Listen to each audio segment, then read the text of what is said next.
Hello there, everyone. Apostle Jonathan Ferriol here, and I would like to welcome you to this new episode of the Apostles' Take. We are going to continue talking about the resurrection, and joining me once again is none other than Pastor Rod Surilia, and he is one of the faculty members of the MBSI and also an associate pastor of the PMCC Fort Watch Marikina Special District. Welcome once again, Pastor Thank you Rod. again, Apostle. Praise the Lord. And I'm happy to be here again to join you in this Apostles' Take episode. And by the grace of God, marami tayong natanggap ng mga Yes. comments, mga reviews, Right. at mga testimonies ng mga members of the PMCC Fort Watch, our fellow brothers and sisters in the Praise Lord, God. as well as friends who have learned a lot from our first discussion about the resurrection. And we are going to continue talking about this very significant doctrine. And this time around, we are going to look at our own resurrection. Akala ng marami ay ang pagkabuhay na maguli ay para lamang sa Panginoong Jesus. And speaking of the resurrection as it was taught from the scriptures, we have learned so much that resurrection actually was something they strongly believed in during the Old Testament times, kahit sa mga panahon yung Ng mga patriarchs. ng mga magulang. patriarchs like Abraham, Isaac, and Yes. Jacob. The prophets have also taught and experienced that, and they Yes. did also perform the raising of the dead, like Yes. Elijah Elisha. and Elisha as well, in a very dramatic Right. way. At sa New Testament, nakita natin that there were also several notable occasions wherein Jesus Christ raised some people from the dead dead, to yes. life. And most importantly, He Himself, our Lord and Savior, Jesus Himself, died and rose again from the dead as He had prophesied it. Right. And the resurrection of Jesus, I would like to say, is the prototype of our own resurrection. Yes. Na kung papaano ang Panginoong Jesus ay nabuhay sa mga patay, gayon din tayo ay mabubuhay sa mga Amen. patay.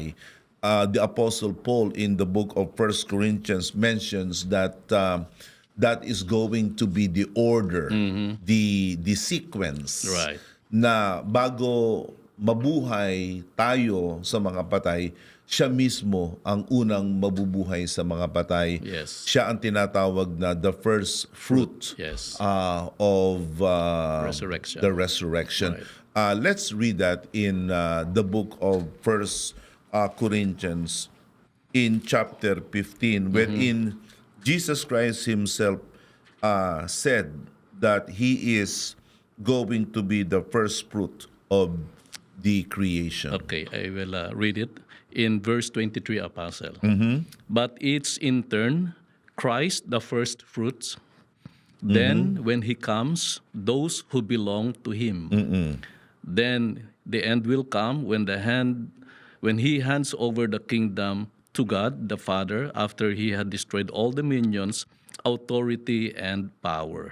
So, makikita natin dito na ang pagkabuhay na maguli ng Panginoon ay precursor Uh-huh. ng ating sariling resurrection.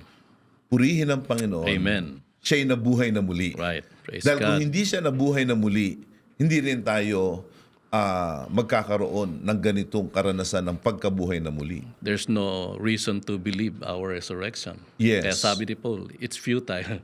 Yeah. And speaking of the importance of resurrection, the Apostle Paul really hammered at the beginning and at his opening statement in the book of 1 Corinthians about the importance of resurrection. It says here, For instance, in 1 Corinthians in chapter 15, here in verse 14, and if Christ has not been raised, our preaching is useless, and so is your faith. Right. Makikita natin dito na magkakaroon ng breakdown. Magkakaroon ng fallout ang pananampalatayang Kristiyano. Kahit ano pa kawag natin, no matter how much we loudly scream and kick, if there was no resurrection of Jesus, then everything is fake. Everything is make-believe, fantasy. Illusion. Yeah, an illusion.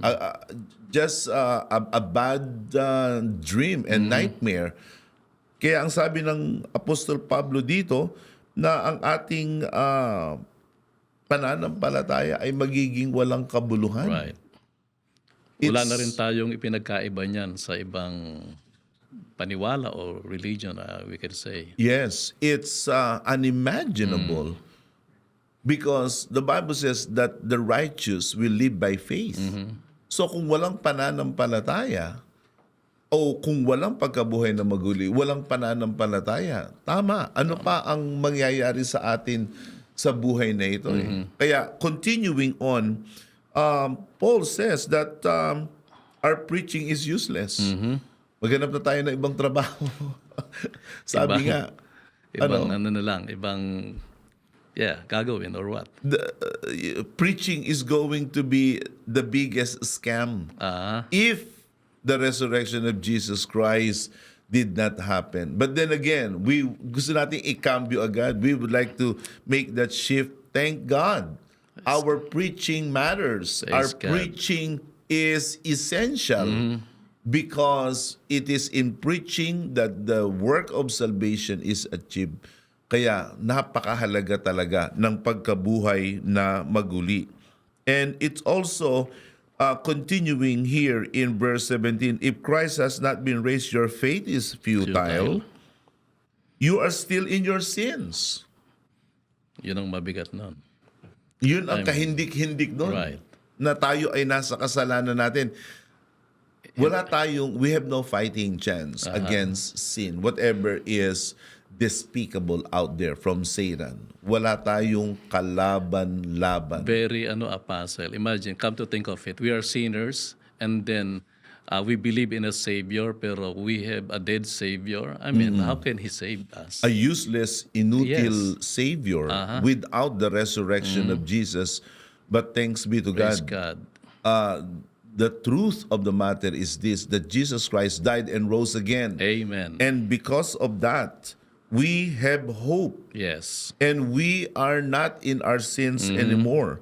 Continuing in verse 18, then those who have fallen asleep in Christ are lost. Yun ang mabigat. I mean, what will happen to Saan them? ka pupulutin? Right. Wala kang pagpupulutan nito eh.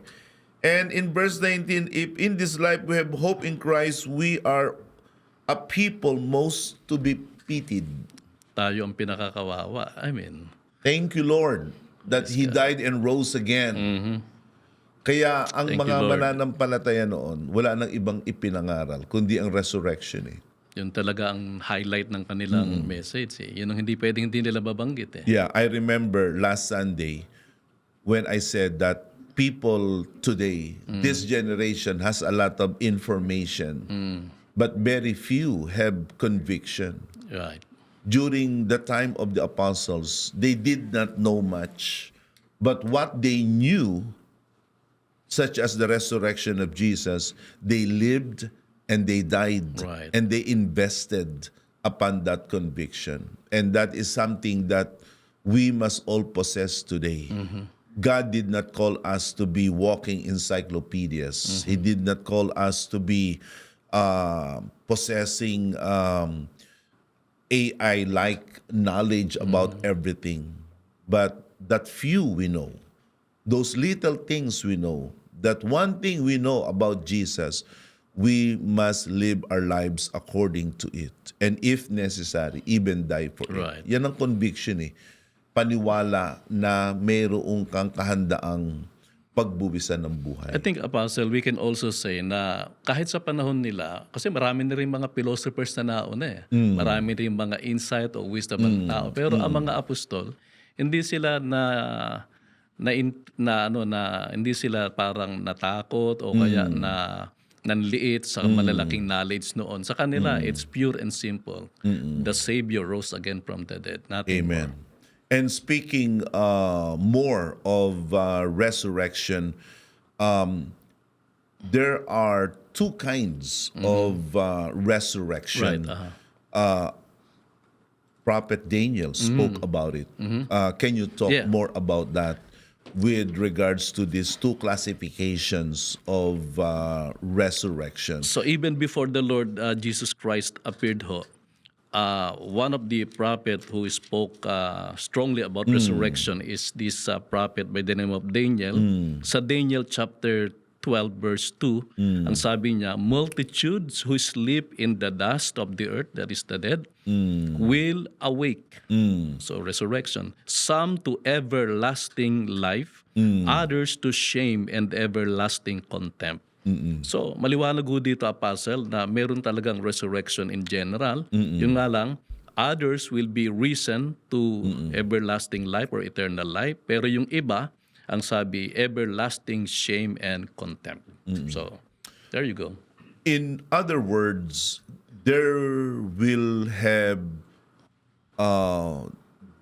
is going to have one similar event.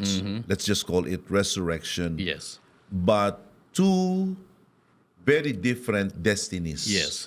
Magkaiba. So meron silang iisang karanasan pagkabuhay na maguli. Yes. Parehong bubuhaying maguli. Pareho. Pero yung iba bubuhaying maguli para sa buhay na walang hanggan na kasama ang ating Panginoon at ang Diyos sa langit. At yung iba naman ay bubuhaying maguli para sa kanilang kahihiyan at sa kanilang kaparusahan. Yes. So, yun ang magiging larawan. Parehong event pero magkaiba na magiging state or experience in the eternity. Did Jesus also spoke about these two classifications of resurrection? Yes, Jesus himself, Apostle, affirmed this view ni Prophet Daniel when he said, "Very truly I tell you, a time is coming and has now come when the dead will hear the voice of the Son of God, and those who hear will live. As the Father has life in himself, so he has granted the Son also life in himself." Yan. So, narito ho ang patutuo ng ating Panginoon na there will come a time na lahat ang nakarinig ng kanyang salita o tinig niya will come to life. So, And in the book of Revelation, the Apostle John specifically mentions about the first yes. resurrection. And again, there's another resurrection. So the first resurrection is resurrection. That's what Christian theologians teach, that the first resurrection is resurrection unto life. Unto life, yes. And the second resurrection is the resurrection unto death. That is yes. death in the eternal lake of fire. And we can read that here in Revelation 26. Blessed and holy are those who have part Amen. in the first resurrection. The second death has no power over them. So the second death here isn't physical, but the second death here is spiritual. Yes. The first death is the physical separation of the spirit and the soul from the body. Yes. But the second death is the separation of the soul, the spirit, the body from God himself, yes. forever and ever. Yun ang tinatawag na Second death. second death, which is gonna be confined to the lake of fire. And the Bible says the second death has no power over them. They will be priests of God, of Christ, will reign with him for 1,000 years. Kaya lumalabas sa puzzle na ang resurrection parang may order din siya. Yes. Yun nga, going back to the words of the Apostle Paul in 1 Corinthians 15, Oo. that is the first Yung kanina. resurrection. Yes. So Jesus Christ is The first fruit. the first fruit. Siya yung pangulo Siya yung panguna. Yeah. ng panganay sa mga binuhay na maguli, at ang susunod tayo, Tayo. na mga sumampalataya Yes. sa Kanya. At ito ang isang pag-asa na ating inaasahan. Kaya ang sabi ni Pablo sa Aklat ng Pilipos sa Kapitulo 1 sa talatang 21, Philippians chapter 1 verse 21, "For to me to live is Christ, to die is gain." Gain. Yes. Kasi ang kamatayan ng isang mananampalataya ay hindi mananatiling kamatayan. Ito'y re-resulta sa pagkabuhay na maguli. Dadala sa kanya doon. Yeah, sa you know, resurrection. in the book of Hebrews in chapter 11, there is a passage there that says that they willingly submitted themselves to sufferings and to all kinds of trials and tribulation because they were hoping for a better resurrection. In verse 35, Apostle. Yes, please read it. When a women received back their dead, raised to life again, there were others who were tortured, refusing to be released, so that they might gain an even better resurrection. So makikita natin dito na there is a better resurrection. Kasi lahat ay mare-resurrect. But there is a better resurrection. And yes. the better resurrection is the resurrection unto life. Amen. And their knowledge of this resurrection unto life emboldened them to face martyrdom. Exactly. Kumbaga, hindi sila natakot na patayin noon eh. Ito ang parang that what consumes the early Christians who are dying during martyrdom ho. Their view na even though their body will be wasted away, pero Yes. they look forward sa time na yon Yes. na may resurrection. A few months ago, I was able to visit the Roman catacombs. And it was one unforgettable visit.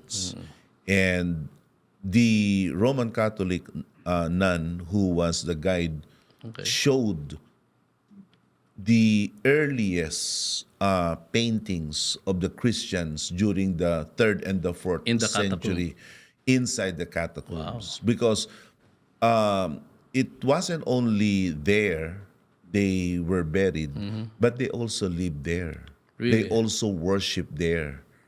And so to remember, their lives and to remember their activities, they drew a lot of, sketches, paintings, and those kind of illustrations. Sinasabi nila na ang unang-unang drawing ni Mary and Jesus or baby Jesus at that time was actually found in that Catacomb. Roman catacomb. And there was also one picture of a woman whose hands were quite big and her head was lifted up to the sky. And according to historical documentation, that woman was a faithful Christian, and she readily faced her martyrdom, her death, because she knew that resurrection will eventually happen. So historically speaking, ang mga mananampalataya noon, ang mga Kristiyano noon, ay hindi natakot na sila'y sunugin, sila'y parusahan, ipakain sa mga mababangis na hayop. Hindi dahil sa wala silang takot. Takot sila. Pero, gayunpaman, pinatapang sila ng kaisipan na sila bubuhaying maguli. Oo. Parang it's useless to believe yung boldness nila kung wala silang tinitingnang mas malaki sa debt eh. Kung ang tinitingnan lang nila ay basta they will be a good person or they will be rewarded. Yeah. Parang okay lang yun. Pero ito ay hindi about just reward. It's about resurrection. Yes. And speaking of martyrdom, this is also one of the most compelling arguments. If Jesus Christ did not rise from the dead, Yes. the disciples would not give their lives. They would not die for their belief. Because who would die for a lie? Exactly. Who would commit his life for a falsehood? But they knew. They knew. And that knowledge of the historical resurrection of Jesus Christ was passed on from one generation to another. And Yes. that is the same belief that we believe. Until Kaya nga now. tayo ay naglilingkod ng ganitong Yes. walang katakot-takot. Kung titingnan mo ang paglilingkod ng mga tunay na mananampalataya, especially as Fourth Watchers, we are compelled by what we believe is going to happen in the future. And what's going to happen in the future is none other than our own resurrection. We will be resurrected. Yeah. Hindi lang ito about yung ngayon eh. It's about something bigger ahead of us. Yes. The resurrection. And this resurrection to life includes first and foremostly those who are of the Lord. So diyan pumapasok na rin ang ating rapture Yes. events. Let's read that in the book of 1 Corinthians in chapter 15. And then I will read this time in the book of First Thessalonians in chapter 4, beginning in verse 13. Okay. So in 1 Corinthians Apostle in chapter 15, verse 50, it says there, I declare to you, brothers, that flesh and blood cannot inherit the kingdom of God, nor does the perishable inherit the imperishable. And then in verse 51, listen, I tell you a mystery. We will not all sleep, but we will all be changed. 52. In a flash, in the twinkling of an eye, at the last trumpet, for the trumpet will sound, and the dead will be raised imperishable, and we will be changed. This is included in the category of first resurrection, yes, which is resurrection unto Unto life, life, yes. and resurrection unto life with God for eternity. And again, like what I said, the resurrection of Jesus Christ was the prototype of our own resurrection. Yeah. Kung papaano ang Panginoong Jesus ay binuhay na maguli sa mga patay.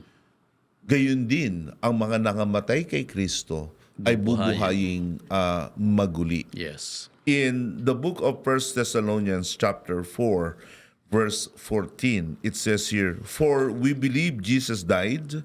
We covered this Yes. last episode, that Jesus Christ did not faint, but he literally died, Died. was buried. That's why he was resurrected. He was not resuscitated. He was resurrected.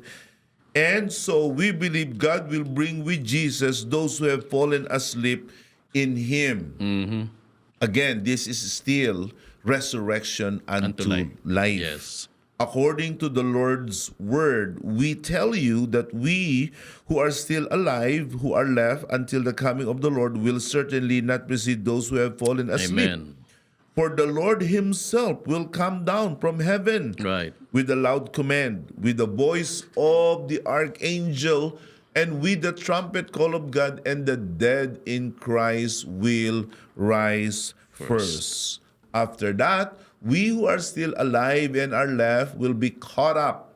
That's the rapture event that we're Yes, talking about, with them in the clouds to meet the Lord in the air. And so we will be with the Lord forever. So praise be to God. Amen. In the Praise first God. resurrection, we will be changed. Yes. We will be transformed. We will not have a different body. No, no. We will have the same body. The same. Albeit Yes. a glorious body. Hindi tayo magiging Another form of body. another form Yes. of life like halaman or hayop, Insect. kundi tayo pa rin. Yes. Parang si Lazarus, when he woke up after he died, he found himself at the bosom of Abraham. There's a verse in the book of Philippians wherein it says there that we will eventually have a glorious body Yes. like that of the Lord. In Philippians chapter 3, please read it, Pastor Rod, in verse 21. Yes. I'll read it. Who by the power that enables him to bring everything under his control will transform our lowly bodies so that they will be like his glorious body. Amen. Yes. So magkakaroon tayo ng, let's kind of pause and think about it, that we will have a body like that of the Lord Jesus Christ. God. So in 1 John, again, we're just stringing the verses. Parang ating pananampalataya ay mabatay sa banal na kasulatan. Yes. In the book of 1 John, in chapter 3, in verse 2, you can see there that when we see Jesus, we are gonna be just like Him. Yes. So, that's how glorious and that's how powerful the resurrection is. Kaya ang tawag ni Paul niyan ay the power of His resurrection. Yes. Praise God. In the book of 1 Corinthians chapter 15, again, gives greater weight Right. to the other verses that we have read. It says, just as we have borne the likeness of the earthly man, who was Adam, so shall we bear the likeness of the man from heaven. Referring to Jesus. Amen. Resurrection of life. Right. That is what we are going to have. And so, this, again, changes everything. Kaya anuman ang ating nararanasan ngayon, anuman ang ating pinagdaraanan ngayon, anuman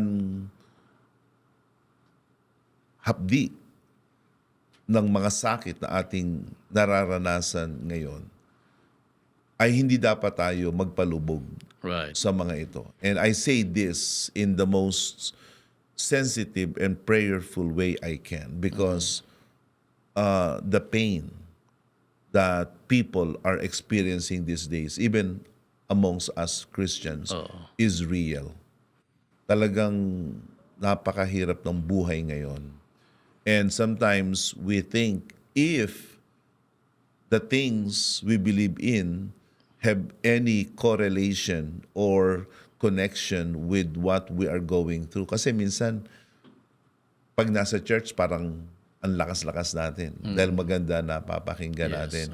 Pero pagka wala na tayo sa mga meetings, sa mga gawain, at tayo'y nasa mga bahay na natin, at tayo nararanasan na natin ang mga anumang karanasan natin, ay parang hindi na natin makita ang connection nito sa ating pananampalataya. But I just want to pause in this discussion of ours, and we want to be pastoral to you, and we want you to know that there's no need for us to be desperate, to be hopeless, because whatever it is we're going through, all of those will be replaced by something new, something better, and that is us becoming just like the man from heaven, our Lord and Savior, Jesus Christ. I think, Apostle, I can add to that na nung panahon kasi, katulad ng nabanggit natin earlier, na ang mga unang Christians na nauna sa atin, katulad din natin they went through physical pain, sufferings, pero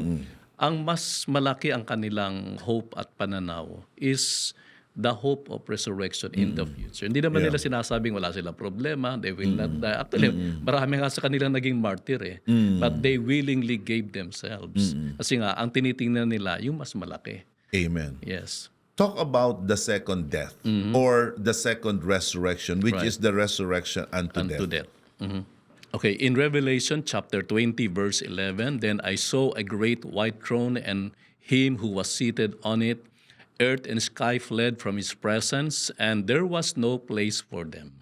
And then it continues, verse 12, and I saw the dead, great and small, standing before the throne. Books were opened. And another book was opened, which is the book of life. The dead were judged according to what they had done, as recorded in the books. And then in verse 13, the sea gave up the dead that were in it. And death and Hades gave up the dead that were in them. And each person was judged according to what he had done. Wow. That is one sweeping resurrection. It is inescapable.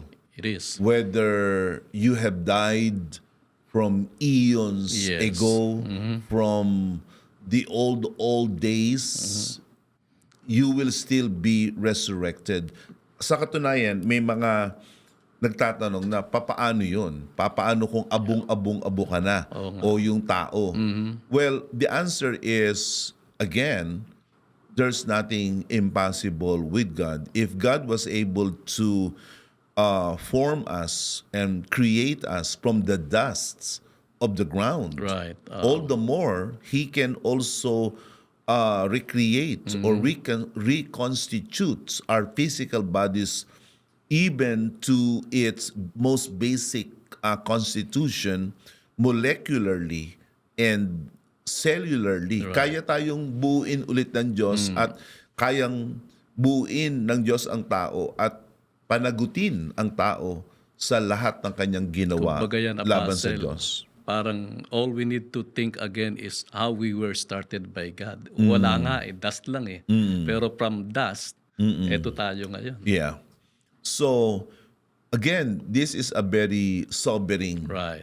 thought Amen. for those people who continue to defy the mercies of God and those who continue to insult the Spirit of grace. Yes. Na it is really unthinkable of what would happen to those whose names are not in the book of life. Kaya dapat ito magdala sa mga di mananampalataya na huminto, tumigil at mag-isip-isip kung saan niya igugugol ang mga susunod na oras, minuto, araw ng kanyang buhay. Dahil pagka ang isang tao ay mamatay at wala siyang kaligtasan, tiyak, malaking kaparusahan ang kanyang aabutin. Yes. And this should also, we who are followers of Jesus and members of God's true church, must also make us sober. Right. Bakit hindi mo ipapahayag ang ebanghelyo? Bakit hindi mo sila pipilitin na sila'y maligtas? Gayong pag wala ang kaligtasan, sila'y mapapahamak. As you have said earlier, no one can escape this. Everyone, whether you are in your sin or you live for God, you believe, lahat ay bubuhayin uli. It's only the destination or what will be their state sa panahong yon. Yun lang talaga ang magiging difference nun. Pero will everybody be raised? Yes. Lahat yun. Lahat sila. You know, many people think that once they die, that's it for Yeah. them. That is their final state. Little did they know na there is a much worse Yes. death than the physical one. And that is the spiritual death, wherein the entire being of a person is separated from God and confined in a place of eternal torment. Yang sinabi nyo, Apostle, that reminds me of the Lord's warning sa Matthew 10:28. Do not be afraid of your Exactly. physical Yes. sufferings only, but think of the next consequence or the next life. It says there, do not be afraid of those who kill the body, Right. but cannot kill the soul. but be afraid of the one who can destroy both soul and body in hell. Yes. These are, as they say in American expression, bitter pill to swallow. Parang ang hirap lunukin Yes. na itong Panginoong Jesus na nangangaral ng kaligtasan at kahabagan ay may kakanyahan na patayin ang sino man sa impyerno. They don't like to talk about that. It offends their modern sensibilities. Right.